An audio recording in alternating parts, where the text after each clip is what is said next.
ಬೈಲಹೊಂಗಲ ಪಟ್ಟಣದ ಬಸವನಗರದ ಶ್ರೀಮಾತಾ ದುರ್ಗಾ ಪರಮೇಶ್ವರಿ ಅಮ್ಮನವರ ಜಾತ್ರಾ ಮಹೋತ್ಸವ 4 ದಿನಗಳ ಕಾಲ ಅದ್ದೂರಿಯಾಗಿ ನಡೆಯಿತು. ಪ್ರತಿದಿನ ಧರ್ಮಸಭೆ, ಸಾಂಸ್ಕೃತಿಕ ಕಾರ್ಯಕ್ರಮ, ಅಮ್ಮನವರಿಗೆ ಅಭಿಷೇಕ, ಉಡಿ ತುಂಬುವುದು, ಧ್ವನಿ ಸುರುಳಿ ಬಿಡುಗಡೆ, ಪುಸ್ತಕ ಬಿಡುಗಡೆ, ರುದ್ರ ಹೋಮ ಹಾಗೂ ಶಾಂಭವಿ ಶ್ರೀ ಪ್ರಶಸ್ತಿ ಪ್ರದಾನ, ಪ್ರಗತಿಪರ ರೈತರಿಗೆ ಸನ್ಮಾನ, Uttara Karnataka singing competition grand finale, ಮಾಧ್ಯಮದವರಿಗೆ ಸನ್ಮಾನ, ಶ್ರೀ ಪ್ರಮೋದ್ ಮುತಾಲಿಕ್ ಜಿ ಅವರಿಗೆ ಶ್ರೀರಾಮ ಸೇನೆ ಹಾಗೂ ಪುಣ್ಯಕೋಟಿ ಬಳಗದಿಂದ ಸತ್ಕಾರ ಸಮಾರಂಭ. ಈ ಎಲ್ಲ ಕಾರ್ಯಕ್ರಮಗಳನ್ನು ಜರುಗಿಸುತ್ತಾ ಬಂದಿದ್ದು, ಕೊನೆಯ ದಿನವಾದ ದಿನಾಂಕ 27ರಂದು ಶ್ರೀಮಾತಾ ದುರ್ಗಾ ಪರಮೇಶ್ವರಿ ಅಮ್ಮನವರ ಮಹಾರಥೋತ್ಸವವು ಸಕಲ ಸದ್ಭಕ್ತರ ನಡುವೆ ಅದ್ದೂರಿಯಾಗಿ ಜರುಗಿತು.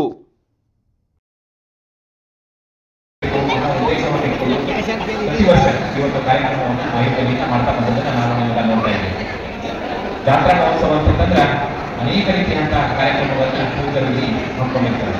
ವಿಶೇಷವಾಗಿ ಪ್ರತಿ ವರ್ಷ ಸಮಾಜದಲ್ಲಿ ಸೇವೆಯನ್ನು ಸಲ್ಲಿಸಿದಂತಹ ಅನೇಕ ಜನರಿಗೆ ಇವತ್ತು ಸತ್ಕಾರವನ್ನು ಮಾಡುವುದಾಗಿ ಅವರಿಗೆ ಪ್ರೋತ್ಸಾಹವನ್ನು ಮಾಡುವುದನ್ನು ಪೂಜಾರು ಮಾಡ್ತಾ ಬಂದಿದ್ದಾರೆ. ಇವತ್ತು ವಿಶೇಷವಾಗಿ ನಮ್ಮ ದೇಶದ ಬೆನ್ನೆಲುಬು ನಾವೆಲ್ಲ ರೈತರು ಅಂತ ಹೇಳ್ತಾರೆ.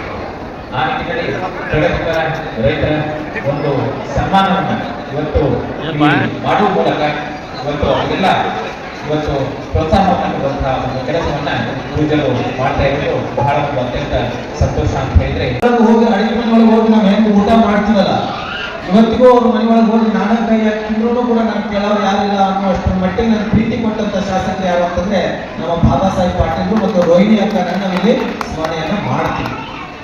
ಅದರ ಜೊತೆಗೆ ವೇದಿಕೆ ಮೇಲೆ ಯಾವ್ದಾದ್ರು ರೈತ ಬೆಳೆದಂತ ಬೆಳೆಗಳ ಕ್ರಿಕೆಟಿಂಗ್ ಕೊಡೋಕೆ ಭಾಳ ಬೇರೆ ಆ ರೈತ ಏನು ಸೇರ್ಕೊಂಡ ಮಾಡಿರ್ತಾರೆ ಗೊತ್ತೈತೆ ಹೆಂಗೆ ಇರುವಾಗ ಎಲ್ಲ ಮಾತಾಡ್ತಾರೆ. ರೈತ ಹಿಂಗಣ ಎಲ್ಲ ಮಾಡಬೇಕು ಮಾಡಬೇಕು ಯೋಚನೆ ಮಾಡಿದ್ರು ಯಾಕೆ ಏನು ಮಾಡೋಕ್ಕಾಗ ನಮ್ಗೆ ಹಾಕತ್ತೇವಲ್ಲ ಗೊತ್ತಲ್ಲ. ಯಾಕಂದ್ರೆ ಯಾವುದೋ ವೈಜ್ಞಾನಿಕವಾಗಿ ಏನು ಕ್ಯಾಲ್ಕುಲೇಷನ್ ವೈಜ್ಞಾನಿಕ ಬೆಲೆ ಸಿಗೋಣ ಈ ಹೋರಾಟ ಎಲ್ಲದರ ಹಿಂಗೆ ಹೋಗ್ಬೇಕು. ಎಂತ ರೈತ ತನ್ನ ಮಾನವನ್ನ ಬಿಡುಗಡೆ ಮಾಡುವಾಗ ತಾನು ಪ್ರೈಸ್ ಫಿಕ್ಸ್ ಮಾಡ್ತಾನೋ ಅಂದ ರೈತರು ಉತ್ತಮವಾಗಿ ಬದುಕಕ್ಕೆ ಸಾಧ್ಯ. ಇಲ್ಲಂದ್ರೆ ಹೊರಗಿಂದ ಹಂಗೆ ಮಾತಾಡ್ಕೊತ ಹೋಗೋದು, ನೋಡ್ಕೊಂಡು ಹೋಗೋದು ಯಥಾಸ್ಥಿತಿಯಾಗಿ ಹೋಗೈತಿ. ಅದಕ್ಕೆ ಇದು ಮಾತಾಡಕ್ಕಂದ್ರೆ ಬಹುತೇಕ 3-4 ತಾಸು ಬೇಕಾಗೈತೆ ಮಾತಾಡೋದು. ಅದು ನಮಗೆ ಗೋಮಾತೆ ಇದ್ರೂ ಕೂಡ ಲಕ್ಷಾಂತರ ನಮ್ಮ ಭೂಮಿ ಫಲವತ್ತತೆ ಮಾಡಲಿಕ್ಕೆ ಒಂದು ಆಕಳ ಒಂದು 10 ಎಕರೆ ಒಕ್ಕಲ್ತನ ಮಾಡ್ಬೋದು. ನಾಳೆ ಅದು ವಯಸ್ಸಾಗಿ ಆಕಳ ತೀರ್ಕೋದಪ್ಪ ಅಂದ್ರೆ ಒಂದು 5-6 ಲಕ್ಷ ರೂಪಾಯಿ ಪ್ರಾಣಿ ರೆಡಿ ಆಗ್ತದೆ ಅಂತ ಹೇಳಿ ನಾನು ಕೂಡ ಸ್ವತಃ ನಮ್ಮ ಹೊಲದಲ್ಲಿ ಪ್ರಯೋಗ ಮಾಡಿದ್ರು. ನಮ್ಮ ಆಕಳ ವಯಸ್ಸಾಗಿ ತೀರ್ಕೊಂಡು ಅದರ ತೂಕದಷ್ಟ ಗೋಮೂತ್ರ, ಅದರ ತೂಕದಷ್ಟ ಸಗಣಿ, ಬೆಲ್ಲ ಮತ್ತು ಪಪ್ಪಳಕಾಯಿ, ಬಾಳಿಕಾಯಿ, GST ಕಾಂಪೌಂಡ್ ಆಗಿ ಸುಮಾರು ಒಂದು 200 ವರ್ಷ ತುಪ್ಪ ಅಂದ್ರೆ ಸುಮಾರು ಒಂದು 1,500 ಲೀಟರ್ ಪ್ರಾಣಿ ರೆಡಿ ಆಗ್ತದೆ. ನಮಗೆ ಜ್ಞಾನ, ನಮಗೆ ಮಾರ್ಗದರ್ಶನ, ನಮಗೆ ಅಕ್ಷರ ಜ್ಞಾನ. ಸೊ ಗುರುಗಳು ಬಹಳ ಮುಖ್ಯವಾದಂತಹ ಪಾತ್ರ ವಹಿಸಿದಂತಹ ಗುರುಗಳನ್ನೂ ಕೂಡ ಕಡೆಗಣಿಸದೆ ಗುರುಗಳನ್ನ ನೆನಪಿಟ್ಟುಕೊಂಡು ಅವರ ನಮ್ಮನ್ನ ಪಟ್ಟಾಗ ಸ್ವಲ್ಪ ವ್ಯತ್ಯಾಸಗಳು, ವಿಕೃತಿಗಳಾಗ್ತಾ ಇದ್ದಾರೆ. ಋಣ ಕೂಡ ನಮ್ಮ ಮೇಲಿದೆ. ನಾವು ಏನೇ ಒಳ್ಳೆಯದು, ಏನೇ ಕೆಟ್ಟದ್ದು, ನಮ್ಮ ನಡವಳಿಕೆ, ನಮ್ಮ ನಡೆ, ನುಡಿ, ರುಚಿ ಎಲ್ಲವನ್ನೂ ಸಮಾಜ ಗಮನಿಸ್ತಾ ಇರುತ್ತೆ. ಸೊ ಸಮಾಜ ನಮ್ಮನ್ನು ಗಮನಿಸುತ್ತೆ ಅಂತ ಹೇಳಿ ನಮ್ಮ ನಡವಳಿಕೆಗಳು ಬದಲಾವಣೆ ಆಗ್ತಾ ಇರ್ತವೆ. ಹೆದರ್ಕೊಂಡು ಹೋಗ್ತಾ ಇರ್ತೀವಿ, ಮಾತಾಡ್ತಾ ಇರ್ತೀವಿ, ಹೋಗ್ತಾ ಇದ್ದಾರೆ ಅನ್ನುವಂಥ.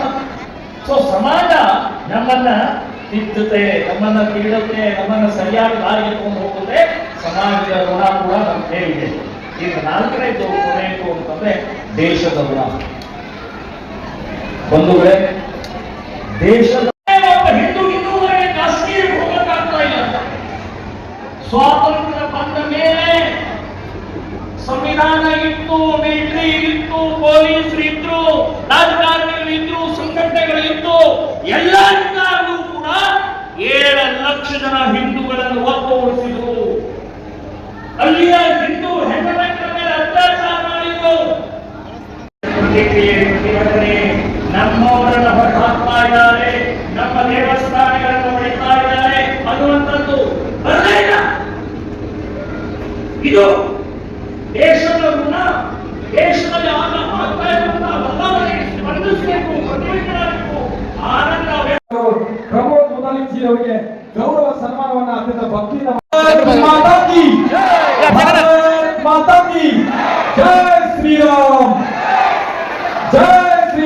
ಶ್ರೀರಾಮ್ ಜೈ ಜೈ ಶ್ರೀರಾಮ್ ಜೋರಾಗಿ ಜೈ ಶ್ರೀರಾಮ್ ಜೈ ಶ್ರೀರಾಮ್ ಭಾರತ್ ಮಾತಾ ಕಿ ಇದೀಗ ನೀವೆಲ್ಲ ಇತ್ತೀಚೆಗೆ ಆರಂಭ ಮಾಡಿದ್ದಾರೆ. ಗೌಡಗಿರಿಯಲ್ಲಿ ಅದ್ಭುತವಾಗಿ ಮಾಡಿದ್ದಾರೆ. ನಾವೆಲ್ಲ ಬಹಳ ವರ್ಷ ನೋಡ್ಬೇಕಂತೂ ಆಸೆ ಪಟ್ಟರು ನಾವು ಅನ್ಕೊಂಡಿದ್ವಿ, ನಾವು ಹೋಗಕ್ಕಾಗಿಲ್ಲ ಅಂತಲ್ಲ. ಯಾಕಂತಂದ್ರೆ ಪ್ರೇಮ ವಿನಾ ತೃಣಮುಖಿ ನ ಚಲತೆ ಅಂತೆ ಹಿಂದುತ್ವದ ಅರಿವನ್ನು ಮೂಡಿಸ್ತಾ ಇರತಕ್ಕಂಥ ಪ್ರಮೋದ್ ಮುತಾಲಿಕ್ ಅವರೇ ಬಹಳ ಏನೂ ಬೇಕಾಗಿಲ್ಲ. ಮನೆಗೆ ಮೊದಲು ಪಾಠ ಶಾಲೆ, ಜನರಿಗೆ ತಾನೇ ಮೊದಲು ಗುರು, ಜನರಿಗಿಂತ ಪಾಠ ಕಲಿತ ಜನರ ಧನ್ಯರು ಹಾಗೆ ಆ ರೀತಿಯ ಕೆಲಸವನ್ನ ಅವರು ಮಾಡ್ತಾ ಇದ್ದಾರೆ. ಹಾಗೆ ನಮ್ಮಲ್ಲಿ ವೀರೇಶ್ ಹಿರೇಮಠದವರು ಬಂದಿದ್ದಾರೆ. ಬಹುಶಃ ಎಲ್ಲರೂ ಹೇಳಿದ ತಕ್ಷಣ ಫೋಟೋಗಳು ಹೋಗಿ ಗಿಡಗಳು ಹತ್ತು ಇಟ್ಟು ಬಿಟ್ಟಿರ್ತೀವಿ. ಆದ್ರೆ ವೀರೇಶ್ ಹಿರೇಮಠ ಇಲ್ಲಿಗೆ ಸನ್ಮಾನ ಮಾಡಿಸಿಕೊಳ್ಳುವಂತ ವ್ಯಕ್ತಿ ಅವುಗಳನ್ನು ತಗೊಂಡು ಹೋಗಿ ಹಿಂದೂ ದೇವತೆಗಳಿಗೆ ಅವಮಾನ ಮಾಡಬೇಡಿ ಎನ್ನುವ ಅಪರೂಪದ ವ್ಯಕ್ತಿ ಕೂಡ ನಮ್ಮ ಜೊತೆಗಿದ್ದಾರೆ. ವೇದಿಕೆ ಮೇಲೆ ಬಹಳಷ್ಟು ಗಣ್ಯರಿದ್ದಾರೆ, ಚಲನಚಿತ್ರ ನಟರಿದ್ದಾರೆ. ಎಲ್ಲರಿಗೂ ಭಗವಂತ ಒಳ್ಳೆಯ ಮಾಡಿ. 8ನೇ ದಿನದ ಸಾಂಸ್ಕೃತಿಕ ರಸಮಂಜರಿ ಕಾರ್ಯಕ್ರಮಗಳು, ಸಂಗೀತ ರಸಗೌರವ ಕಾರ್ಯಕ್ರಮ ಕೆಲವೇ ಕ್ಷಣಗಳಲ್ಲಿ ಪ್ರಾರಂಭವಾಗ್ತಾ ಇದೆ. ಅದ್ರ ಜೊತೆಗೆ ಇವತ್ತು ನಮ್ಮ ಕಿತ್ತೂರು ಸ್ಮಾರಕ ಫುಲ್ಲು ಎಷ್ಟು ಚೆನ್ನಾಗಿದೆ ಅಂದ್ರೆ ಒಂದೊಂದು ಹೊರಗಡೆ ಸ್ಟ್ಯಾಚ್ಯೂಗಳಿರ್ಬೋದು, ಒಂದೊಂದು ರಿಯಲ್ ಸೈನಿಕರು ರಿಯಲ್ ಎಷ್ಟು ಅದ್ಭುತವಾಗಿ ಮಾಡಿದ್ದಾರೆ ಅಂದ್ರೆ ಏನೋ ಒಂದು ಹೊರಗೋಗ್ತಂದ್ರೆ ಏನೋ ಒಂಥರ ಫೀಲ್ ಆಯ್ತು. ಅಷ್ಟು ಚೆನ್ನಾಗಿದೆ. ಅದ್ರ ಜೊತೆಗೆ ಜನತೆಗಳು ಅಂದ್ರೆ ಎಲ್ಲ ಎಷ್ಟು ಸೌಮ್ಯವಾಗಿದ್ದೀರಾ, ಒಂದು ಚೂರು ಯಾರು ಸೌಂಡ್ ಮಾಡಿದ್ರೆ ಎಲ್ಲ ಸೈಲೆಂಟ್ ಆಗಿಬಿಟ್ಟಿದ್ದೀರಾ. ಅದೆಲ್ಲ ಸೋಬರ್ ಅಂತ ಹೇಳಕ್ ಇಷ್ಟಪಡ್ತೀನಿ. ಎಲ್ಲರೂ ಬೇರೆ ಕಡೆ ಎಲ್ಲ ಬಂದು ಗಲಾಟೆ ಮಾಡೋದು ಅದೆಲ್ಲ ಮಾಡ್ತಾರೆ.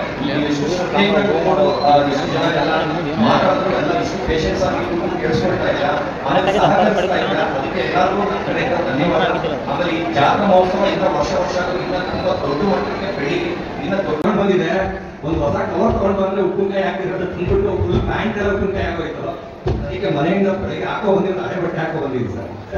ಆದ್ರೆ ಇದು ವಾರ್ತೆ ಹೇಳ್ಬಿಡಿ ಸರ್ ಹೇಳ್ಬಿಡಿ. ನೀವು ಹಾಕೋ ಶರ್ಟ್ ವಾರ್ತೆ ಹೇಳ್ಬಿಡಿ. 30 ರೂಪಾಯಿ ಸರ್ ಯಾರು ನಂಬಿಲ್ಲ ಸರ್ ನಾನು ಹೇಳಿದ್ರು ನಂಬಲ್ಲ, ಈಗ ಹೇಳಿದ್ರು ನಂಬಲ್ಲ. ನಾನೇನ್ ಮಾಡೋಣ ಸರ್? ಒರಿಜಿನಲ್ ಪ್ರೈಸ್ ಹೇಳಿದ್ರು ಆಡ್ಕೊಳ್ತೀರಾ, ಈ 30 ರೂಪಾಯಿ ನಂಬಲ್ಲ ಅಂದ್ರೆ ನಾನೇನ್ ಮಾಡೋಣ ಸರ್? ನಮ್ಗೆ ಗೊತ್ತಾಗ್ಬಿಟ್ಟು ಸರ್ 300 ಕೋಟಿ ಇರ್ಬೋದು ಅಂತ ಅರ್ಥ ಆಗಲ್ಲ. ಹಂಗಲ್ಲ ಸರ್, ರಿಯಲ್ ಪ್ರೈಸ್ ಹೇಳಿದ್ರು ಆಡ್ಕೊಳ್ತೀರಾ, ಅಷ್ಟು ಇರುತ್ತಾ ಅಂತ. 30 ರೂಪಾಯಿ ನಂಬ್ತಾ ಇಲ್ಲ ಸರ್. ನೀವು ಮತ್ತೆ ನಮ್ಮ ಬೈರೋದು ಇದೆ